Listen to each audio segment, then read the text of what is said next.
इस समय देश में चल रहे लोकसभा चुनाव को लेकर सरगर्मियों का बाजार तेज है।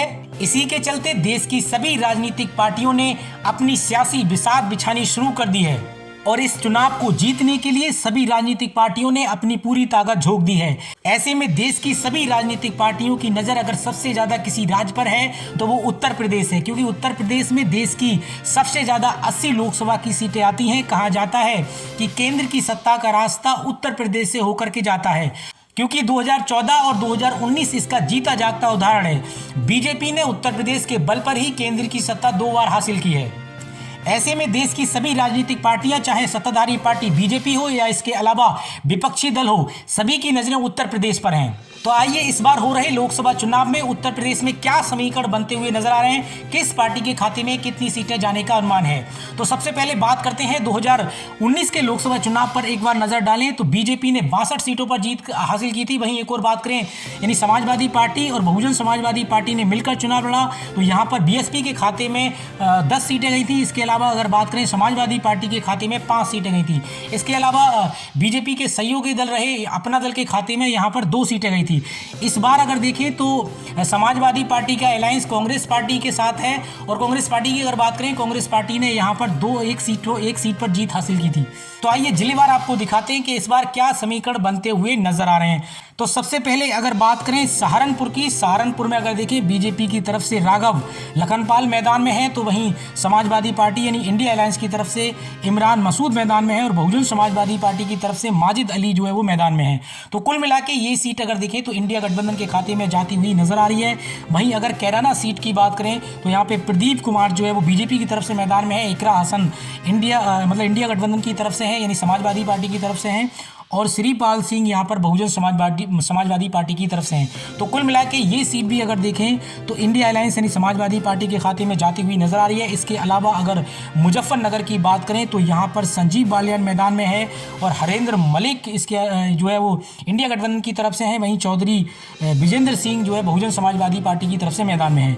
तो कुल मिला के ये वो सीट है जहाँ पर पेच फंसता हुआ नजर आ रहा है। इसके अलावा बिजनौर की अगर बात कर लें, बिजनौर की जो सीट है वो कहीं ना कहीं अगर देखें तो यहाँ पर कांग्रेस पार्टी के इंडिया अलायंस के खाते में यानी समाजवादी पार्टी के खाते में ये सीट कहीं ना कहीं जाती हुई नजर आ रही है। इसके अलावा अगर नगीना की सीट करें तो ये सीट भी इंडिया गठबंधन के खाते में जाने का अनुमान है। इसके अलावा मुरादाबाद की बात करें, मुरादाबाद में एसटी हसन पहले चुनावी मैदान में थे और वो मौजूदा सांसद थे, उनका टिकट कटा। रुचि वीरा को यहाँ पर समाजवादी पार्टी ने जो है वो कमान दी है। और वही बात करें बहुजन समाजवादी पार्टी ने यहाँ पर इरफान सैफी को टिकट दिया है और सर्वेश सिंह यहाँ पर जो है बीजेपी की तरफ से है। तो कुल मिला के यहाँ पर ये सीट जो है वो कहीं ना कहीं इंडिया गठबंधन के खाते में जाती हुई नजर आ रही है। इसके अलावा अगर रामपुर की बात करें तो रामपुर में घनश्याम लोधी जो उपचुनाव में जीते थे वो मैदान में है। इसके अलावा मौलाना मुहिबुल्ला नदवी जो है वो समाजवादी पार्टी की तरफ से मैदान में है। जीशान खां की अगर बात करें तो बीएसपी ने इनको टिकट दिया है। तो कुल मिला के ये भी सेफ सीट है और ये इंडिया गठबंधन के खाते में जाती हुई नजर आ रही है। संभल की अगर बात करें, संभल की सीट भी अगर देखें तो कहीं ना कहीं ये सीट भी इंडिया गठबंधन के खाते में जाती हुई नजर आ रही है। डॉक्टर वर्क के निधन के बाद यहाँ पर जियाउर रहमान वर्क को दिया गया, यानी इनके पोते हैं, उनको टिकट दिया गया। तो ये सीट भी एक तरीके से सेफ जोन में नजर आ रही है। इसके अलावा अगर अमरोहा सीट की बात करें तो कंवर सिंह तावर यहाँ बीजेपी की तरफ से, दानिश अली पहले बहुजन समाजवादी पार्टी में थे, इस बार जो कांग्रेस पार्टी की तरफ से चुनावी मैदान में है। तो यहाँ पर देखिए ये सीट भी कहीं ना कहीं देखा जाए तो इंडिया अलायंस के खाते में जाती हुई नजर आ रही है। मुजाहिद हुसैन जो है यहाँ पर थोड़ी सेधमारी करते हुए नजर आ रहा है, लेकिन मुस्लिम वोटर्स का जो रुझान है वो कहीं ना कहीं इंडिया गठबंधन की तरफ इस बार नजर आ रहा है। वहीं मेरठ की सीट की बात करें तो ये बीजेपी के खाते में जाती हुई नजर आ रही है। बागपत की सीट की बात करें तो ये भी सीट भी जो है वो बीजेपी के खाते में जाती हुई नजर आ रही है। तो यहाँ पर जो आपको दिखाई दे रहा है, यानी जो ऑरेंज कलर है, ये बीजेपी के एनडीए की तरफ जाती हुई सीट दिखाई दे रही है। वहीं अगर ब्लू कलर की जो हम लोग बात कराएं, यहाँ पर अगर देखें तो ये सीट इंडिया अलायंस के खाते में जाती हुई नजर आ रही है। इसके अलावा अगर गौतम बुद्ध नगर की बात करें तो ये सीट भी एनडीए बीजेपी के खाते में जाने का अनुमान है। बुलंदशहर की सीट भी बीजेपी के खाते में जाती हुई नजर आ रही है। मेरठ की सीट, उसके अलावा अलीगढ़, मथुरा, आगरा, ये सभी सीटें अगर देखें तो कहीं ना कहीं बीजेपी के खाते में जाती हुई नजर आ रही है। फतेहपुर सीकरी की अगर सीट देखें तो ये इंडिया अलायंस के खाते में जाने का अनुमान है। इसके अलावा फिरोजाबाद की सीट भी बीजेपी के एनडीए गठबंधन के खाते में जाती हुई नजर आ रही है। वहीं मैनपुरी की सीट की अगर बात करें तो ये सीट भी देखें तो समाजवादी पार्टी के खाते में। इसके अलावा अगर आगे बात करें बदायूं की, तो बदायूं में इस बार काफ़ी दिलचस्प मुकाबला देखने को यहाँ पर मिल सकता है, क्योंकि यहाँ पर अगर देखें तो बदायूं सीट की अगर हम लोग यहाँ पे बात करें तो ध्रुवजय सिंह साग जो है मैदान में बीजेपी की तरफ से संघमित्रा मौर्य का यहाँ पर टिकट, मौजूदा सांसद का टिकट काटा है। उसके अलावा यहाँ पर पहले समाजवादी पार्टी की तरफ से जो है वो शिवपाल सिंह जो है वो दिग्गज नेताओं को उतारा उन्होंने, फिर उसके बाद अपने बेटे आदित्य यादव को यहाँ पर मैदान में उतारा है। तो कुल मिला के हाजी मुस्लिम खां यहाँ पर बीएसपी की तरफ से हैं। यहाँ पर एक चीज़ सबसे ज़्यादा अहम है, क्योंकि यहाँ पर अगर हम लोग यहाँ के समीकरण की अगर बात करें तो यहाँ पर करीब 4 लाख जो है वो यादव वोट है। उसके अलावा अगर बात करें मुस्लिम वोट की तो 3.5 लाख यानी 3.25-4 लाख के करीब यहाँ पर मुस्लिम वोट है। उसके अलावा यहाँ पर अगर बात करें एससी वोट की तो करीब लगभग 4 लाख के करीब एससी वोट है। इसके अलावा अन्य जातियों के यहाँ पे वोट हैं। तो कुल मिला के यहाँ पर अगर देखें तो ये बदायूं सीट भी जो है, अगर सिर्फ शिवपाल सिंह यहाँ पे लड़ते तो काफ़ी मतलब एक तरीके से यहाँ पे जीत आसानी से हो जाती, लेकिन अगर हम देखें फिलहाल ये सीट भी अगर देखें तो इंडिया अलायंस के खाते में जाने का अनुमान है। आदित्य यादव के आने से थोड़ी फाइट यहाँ पर ज़रूर नज़र आ रही है। वहीं अगर आंवला सीट की बात करें तो ये सीट भी देखें तो बीजेपी के खाते में जाती हुई नजर आ रही है। धर्मेंद्र कश्यप यहाँ पर चुनावी मैदान में है। नीरज मौर्य यहाँ पर अगर देखें तो समाजवादी पार्टी की तरफ से मैदान में है। आविद अली जो है वो बहुजन समाजवादी पार्टी की तरफ से यहाँ पर मैदान में है। इसके अलावा बरेली की सीट की अगर हम लोग बात करें तो ये सीट इस बार फंसती हुई नज़र आ रही है। वहीं बात करें पीलीभीत की सीट, पीलीभीत पे भी पेच फंसता हुआ नज़र आ रहा है। वहीं शाहजहाँपुर सीट की बात करें तो ये सीट कहीं ना कहीं जो है वो बीजेपी के एनडीए गठबंधन के खाते में जाती हुई नज़र आ रही है। तो वहीं खीरी की सीट की बात करें तो ये भी बीजेपी के एनडीए गठबंधन के खाते में। उसके अलावा धोरहारा, उसके अलावा सीतापुर और मिलेक और उन्नाव, इसके अलावा अगर लखनऊ और मोहनगंज, इसके अलावा अगर अमेठी सीट की बात करें तो अमेठी सीट इस बार जो फाइट में कहीं ना कहीं नज़र आ रही है। अगर हम अमेठी सीट की यहाँ पर अगर बात कर लें तो ये सीट अगर यहाँ पर मान लीजिए अगर राहुल गांधी यहाँ पर मैदान में आते हैं अमेठी से तो इस बार जो है वो स्मृति ईरानी के लिए बड़ी चुनौती बनेगा और यहाँ पर ये सीट कांग्रेस के पाले में जा सकती है। वहीं रायबरेली की सीट भी सेफ जोन में कयास लगा, यानी प्रियंका गांधी यहाँ पर मैदान में आ सकती हैं।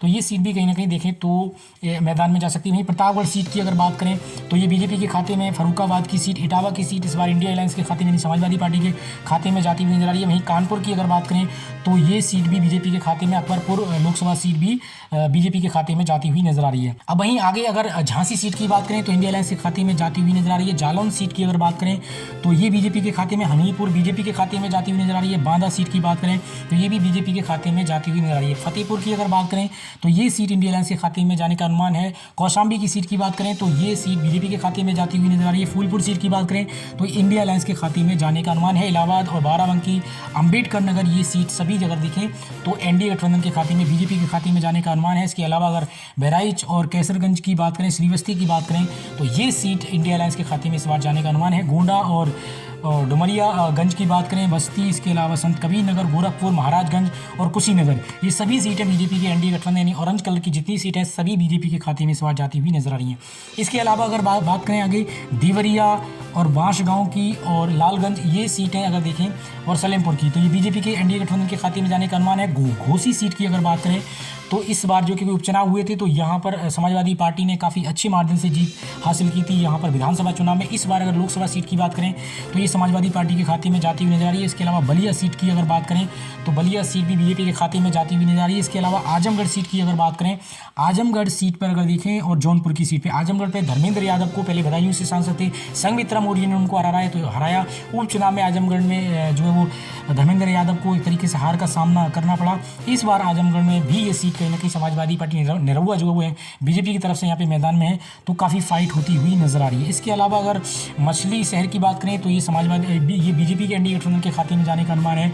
गाजीपुर की अगर बात करें, मुख्तार अंसारी के डेथ के बाद अगर देखें तो जो अफजाल अंसारी हैं, मुख्तार अंसारी के जो भाई, ये कहीं ना कहीं चुनावी मैदान में है। तो ये सीट अगर देखें तो थोड़ी सहानुभूति भी यहाँ पर देखने को मिल रही है। तो उस लिहाज से ये सीट भी इंडिया अलायंस यानी समाजवादी पार्टी के खाते में जाती हुई नजर आ रही है। चंदौली और वाराणसी सीट की अगर बात करें तो यहाँ पर खुद नरेंद्र मोदी, अजय राय जो है कांग्रेस की तरफ से यहाँ पर चुनावी मैदान में, तो ये सीट भी अगर देखिए तो कहीं ना कहीं वाराणसी की सीट सेफ सीट है। यहाँ पर अच्छे मार्जिन के साथ नरेंद्र मोदी जो है वो कहीं ना कहीं चुनावी मैदान में है और उनकी एक तरीके से स्ट्रॉन्ग सीट है। तो ये सीट डेफिनेटली जो है वो प्रधानमंत्री नरेंद्र मोदी इस सीट को जीतने जा रहे हैं। वहीं उन्नाव और मिर्जापुर और हरदोई और रावट्सगंज की बात करें तो ये सीट भी देखें और उसके अलावा फरुखाबाद की बात करें तो ये सीट सभी की बात करें तो कहीं ना कहीं बीजेपी के एनडीए गठबंधन के खाते में जाने का अनुमान है। वहीं कन्नौज सीट की बात करें जहां से डिम्पल यादव चुनावी मैदान में है, तो ये सीट जो वो बीजेपी के एनडीए गठबंधन के खाते में जाती हुई नजर आ रही है।